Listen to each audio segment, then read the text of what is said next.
కేసీఆర్ దేవుడు అని చెప్పిన కాంగ్రెస్ చేరినాడు స్టేజ్ మీద చెప్పిన కేసీఆర్ ఇక్కడ చాలా అభివృద్ధి చేశాడు ఆయన మాకు ఆయన పాలాభివందనం అని చెప్పి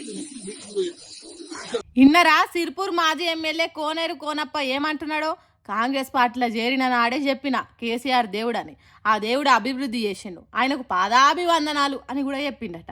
మరి అసొంటి మనిషి ఎందుకు కారు గుర్తు పార్టీ నిడిచి కాంగ్రెస్ పార్టీలో చేరినట్టు అంటే దానికి కూడా కారణం ఉన్నదట. ఎవరైతే నన్ను పర్సనల్ గా తిట్టిండో ఆ వ్యక్తిని టీఆర్ఎస్ తో వేసుకున్నారని చెప్పి ఆ కోపంతో నేను బయటకు వెళ్ళాను. కానీ నాకు వేరే అక్కడ ఎటువంటి కాంట్రవర్సీ లేదు.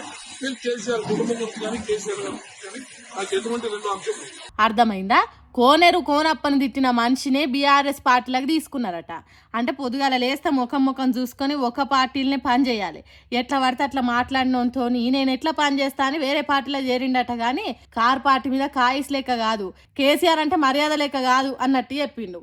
సరే ఇప్పుడు కాంగ్రెస్ పార్టీలో లేవంటే మళ్ళీ కారు గుర్తు పార్టీలకే పోతావా అని అంటే ఏమంటుండో ఇనుండ్రి.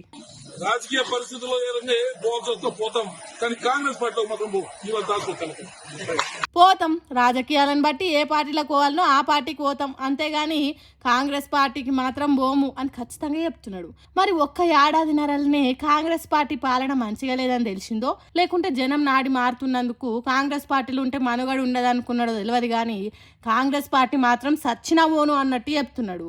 మొన్నటికి మొన్న పటాన్చెరు ఎమ్మెల్యే గూడెం మహిపాల్ రెడ్డి కాంగ్రెస్ పార్టీలో చేరి ఆ పార్టీనే తిట్టిండు. ఇగో ఇప్పుడు సిర్పూర్ మాజీ ఎమ్మెల్యే కోనేరు కోనప్ప ఏ పార్టీలోనైనా చేరుతా ఎట్లనైనా వాడతా కానీ కాంగ్రెస్ పార్టీలనైతే షేరా అని చెప్తున్నాడు. ఇట్లయితే రాబోయే కాలంలో కాంగ్రెస్ పార్టీ పరిస్థితి ఎట్లుంటుందో ఏమో అనిపిస్తున్నది.